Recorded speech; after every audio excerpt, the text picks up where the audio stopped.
सम्मेलन के अंदर पूरे देश के अंदर से इस धरती के वासिंदे, इस भारत के मूल मालिक, मूल बीज यहाँ पर आए हुए हैं। दारिया बराड़ की धरती से थावरचंद डांगर की ओर से आप सबको लाख लाख जोहार। आज कई समय से इंतजार था कि आदिवासी एकता परिषद से एकता की मिसाल देखने को मिलेगी। मैं राजस्थान विधानसभा का सदस्य हूं। हमेशा जल जंगल जमीन जिसकी लड़ाई हम सब लड़ रहे हैं, और इस जल जंगल जमीन को यह आदिवासी भगवान मानता है, इनको पूजता है। लेकिन धीरे धीरे धीरे धीरे कई लोग आए और आजादी के 75 वर्षों बाद भी हमारी जल जंगल जमीन हमसे छीनी गई। विकास के नाम पे हमें विस्थापित किया गया, लेकिन हमारे लिए कब कौन खड़ा रहा यह सोचने वाली बात है।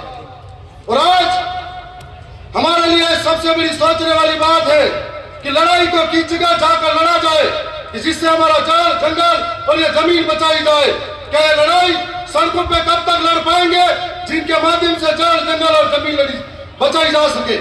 इस लड़ाई को लड़ने के लिए मैं समझता हूं कि राजस्थान की, मध्य प्रदेश, गुजरात या महाराष्ट्र हो या देश की सबसे बड़ी सर्वोच्च संस्था संसद हो, इन व्यवस्थाओं के अंदर जो हमारे लिए इस आगे आने वाली आवाम के लिए निस्वार्थ भाव से वहां जाकर उन व्यवस्थापिका का हिस्सा बनकर इनके लिए बोले, इनके लिए लड़े, तब जाकर संभव हो सकता है कि हमारी जल जंगल जमीन की लड़ाई हम लड़ सकते हैं।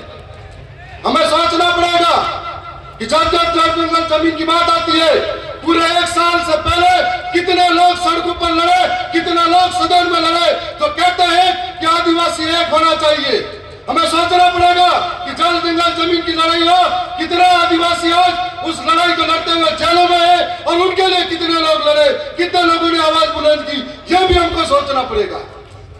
हमको सोचना पड़ेगा कि यह गैर आदिवासी द्वारा राजनीतिक षड्यंत्र के साथ में कितने आदिवासियों को जेलों में घुसा गया, उसको भी सोचना पड़ेगा। हमसे पहले हमारे यहाँ पर जनजाति अध्यक्ष जी बोल रहे थे, मैं उनकी बातों को गौर से सहमति जता रहा था और सोच रहा था क्या ये सरकारें एक पेड़ मां के नाम जब नारा देती है तो मेरे मन में आती है कि ये सरकारें क्यों न हंसदेव अभ्यारण्य को राजस्थान के नाम करने से बचा लेनी चाहिए। तो मेरे मन में सवाल आता है और आज मैं उम्मीद करता हूं कि जनजाति सलाहकार समिति के हमारे अध्यक्ष हैं, मैं एक उम्मीद करता हूं कि जब तक हमारा लोग ट्राइबल एडवाइजर कमेटी के अंदर अध्यक्ष नहीं बनेंगे तब तक हमारे अंदर हमारे लोगों के लिए विकास की भावना पैदा नहीं होगी।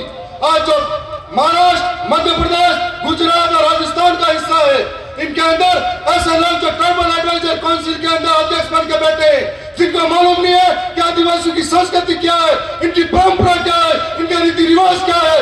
यदि उनको नहीं पता है तो कैसे वो संभव होगा कि आदिवासियों के ऊपर आदिवासियों की सुरक्षा की नीतियां लागू कर पाएंगे।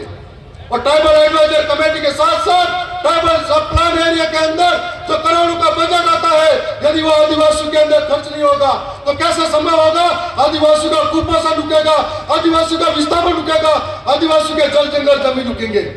इसके लिए आज हम लोग 4 राज्यों से आए। हमसे पहले विधायक जी एक बोले थे गुजरात से, हमको बिल प्रदेश चाहिए।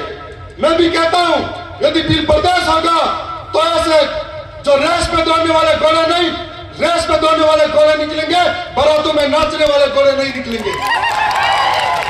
और इसके लिए हमें वो दिल चाहिए जो इस समाज के सर्टिफिकेट से आगे बढ़कर जाता है, उस समाज के लिए हक हुकूक की बात को और हक हुकूक की बात को चाहे सरकारें कौन सी भी हो, उनके अंदर हाथ से हाथ मिलाकर बोले, न कि सत्ता के साथ में हाथ से हाथ कर बोले।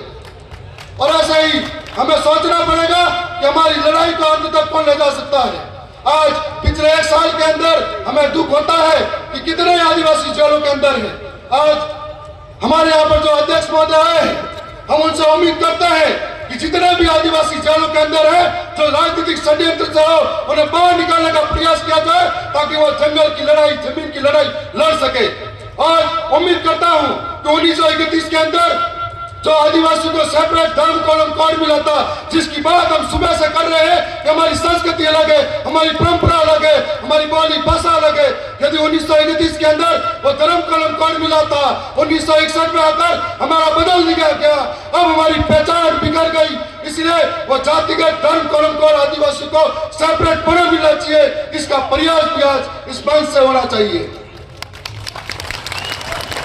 हम तो यही कहना चाहते हैं कि मेहनत से उठे हैं, मेहनत का दर्द जानते हैं, आसमान से ज्यादा इस समाज की कद्र जानते हैं, इसलिए उसके लिए लड़ते हैं और बोलते हैं।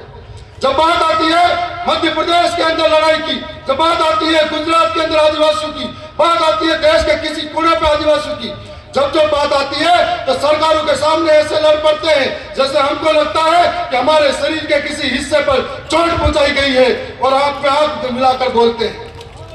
और आज आपके सामने हमें जो यह अवसर मिला है, मैं दावत चंद डामर आपके बीच में बात करना चाहता हूं कि मुझे राजस्थान विधानसभा का हिस्सा हूं। जब आदिवासियों के जुल्म पर बात आई, जब आदिवासियों के अत्याचार पर बात आई, जब किसी के शोषण की बात आई, तो सबसे पहले अब मैं आगे खड़ा मिलूंगा, आपसे वादा करके जा रहा हूं।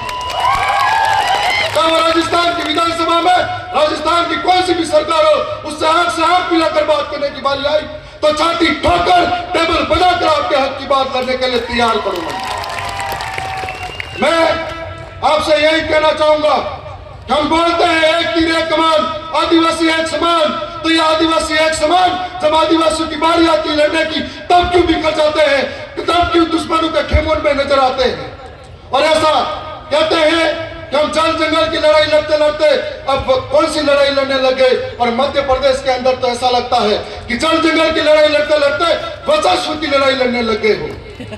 और आज मुझे लगता है कि जल जंगल की लड़ाई के साथ साथ में ये जो बोला बाला आदिवासी है, हमको आगे करता है, हमको बड़ा बनाता है, और हम उसके बाद में मंच पर जाकर बड़े हो जाते हैं, और हम हमारे विरोधी खेमे के साथ में जाकर अपना हाथ मिला लेते हैं, और आदिवासी ठगा महसूस करने लगता है।